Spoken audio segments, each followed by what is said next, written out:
If you're watching this video, you're probably already doing pretty well financially. You're making good income, you've built up assets, maybe you have a solid career or business going. Congratulations, that's not easy. But here's the thing I see all the time. People who are great at making money often aren't great at managing it strategically. They're maxing out their 401k, they've got investments, maybe they've talked to an insurance agent once 5 years ago, but they actually don't have a cohesive plan. They're not sure what actually matters and what is just noise. I'm Andy, founder of VDB Wealth. I bootstrapped and sold a business, I spent time in private equity, and now I work with business owners, tech employees, and high earners who want to make sure their financial house is in order. One question I get all the time is, what should I actually be focused on?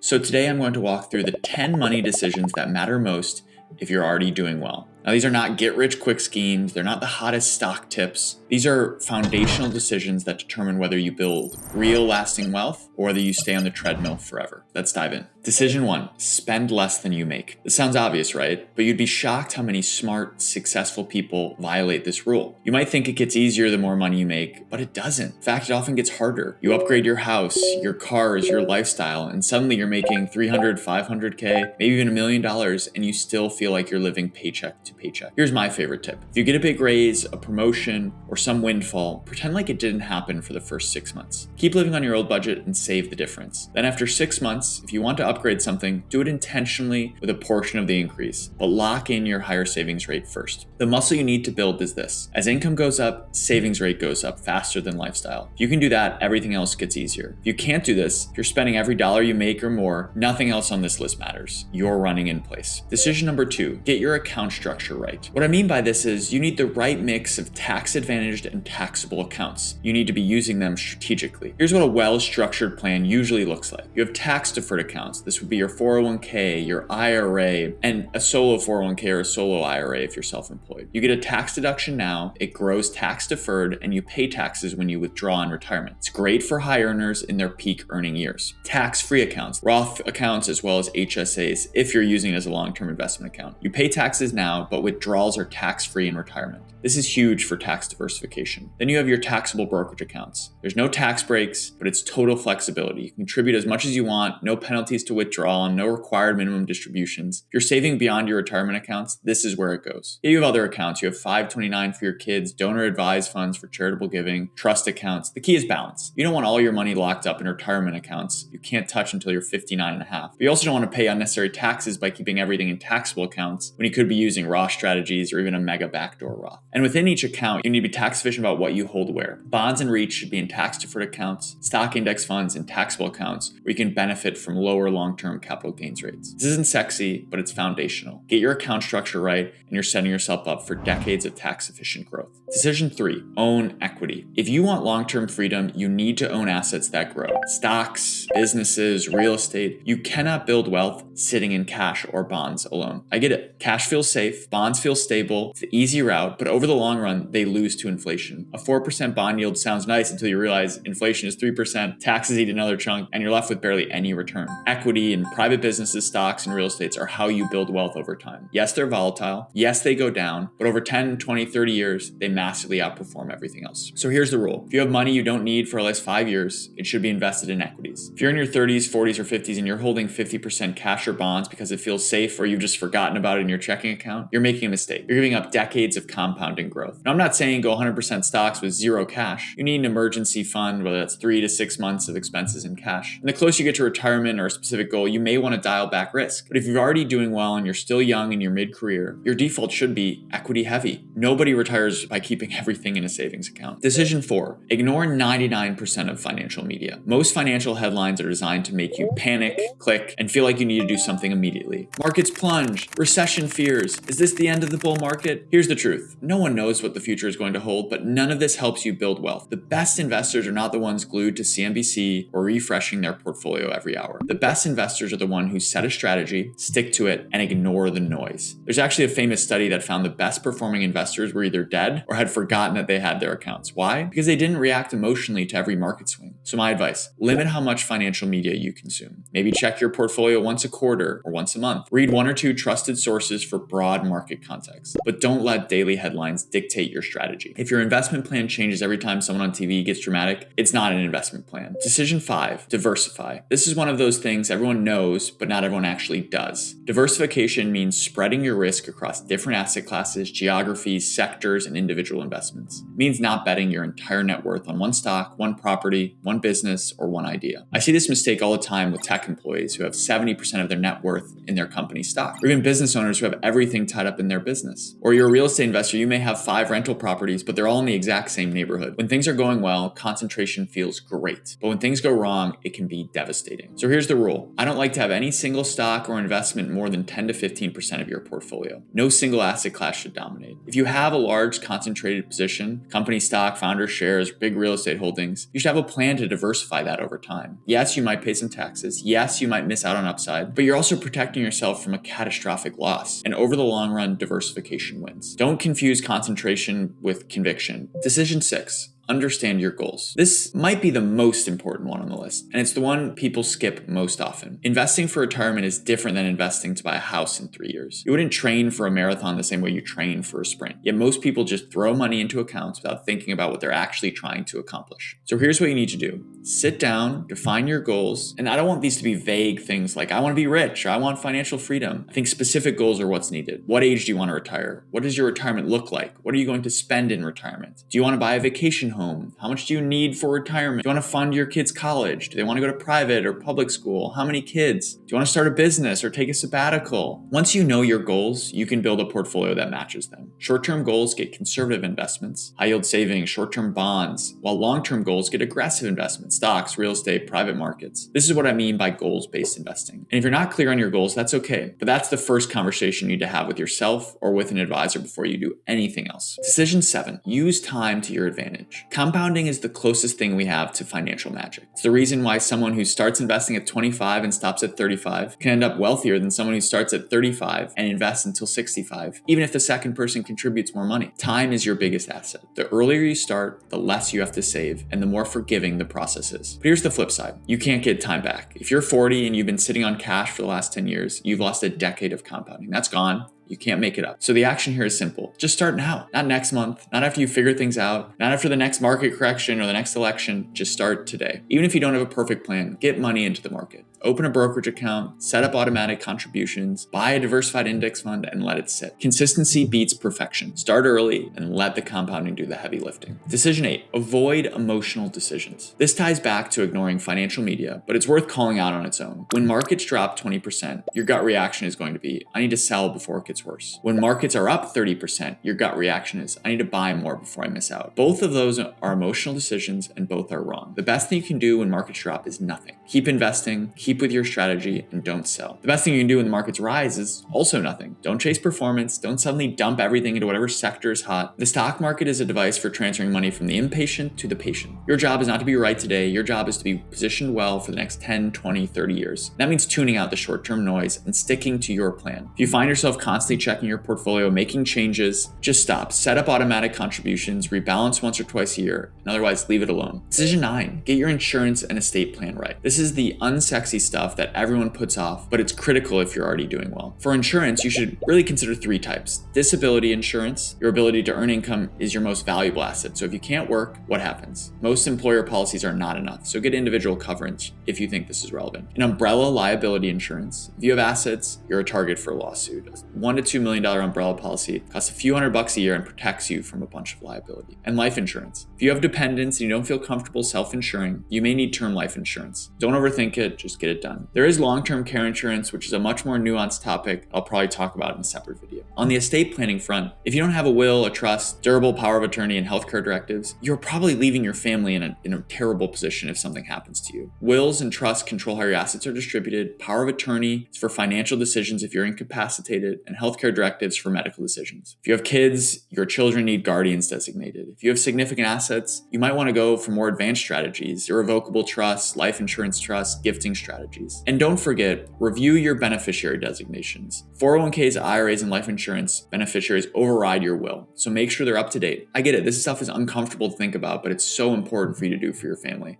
Schedule a meeting with an estate attorney this month and get it started. And finally, decision 10, align your money with your values. This is the one that ties everything together. Your portfolio should not support the life you want, not your neighbors, not your coworkers, not some influencer on social media. If travel brings you joy, save for it. If early retirement is your goal, build towards that. If giving back is important, make philanthropy part of your plan. Money is not the goal in itself. It's the tool to build a life you care about. Too many people optimize for the wrong things. They chase a huge paycheck, the highest net worth, the most impressive portfolio, and it actually doesn't make them any happier. They need to align that with what they want. So take a step back, ask yourself, what do I want my life to look like? What brings me joy? What do I want to be known for? And how do I want to spend my time? Then build a financial plan that supports that vision. All right, let's recap. Here are the 10 money decisions that matter most if you're already doing well. Spend less than you make and build that muscle early. 2, get your account structure right. Tax deferred, Roth, taxable, use them all strategically. Own equities, stocks, businesses, real estate. This is how you build real wealth. Ignore the financial media. Most of it is noise designed to make you react. Diversify. Don't bet everything on one thing. Understand your goals. Invest with purpose, not just because you're supposed to. Use time to your advantage. Start early, be consistent, and let compounding work. Avoid emotional decisions. Stick to your plan when markets are up and when they're down. Get your insurance and estate plan right. Protect what you've built. Align your money with your values. Build the life you actually want. These aren't flashy. They're not going to make you rich overnight. But if you get these things right, you'll be in the top 1% of people who actually have their financial life together. If you're watching this and thinking, I need help getting some of this stuff in order, you're not alone. Most successful people are great at their craft, but they haven't spent years thinking about financial planning. That's okay. That's what advisors are here for. So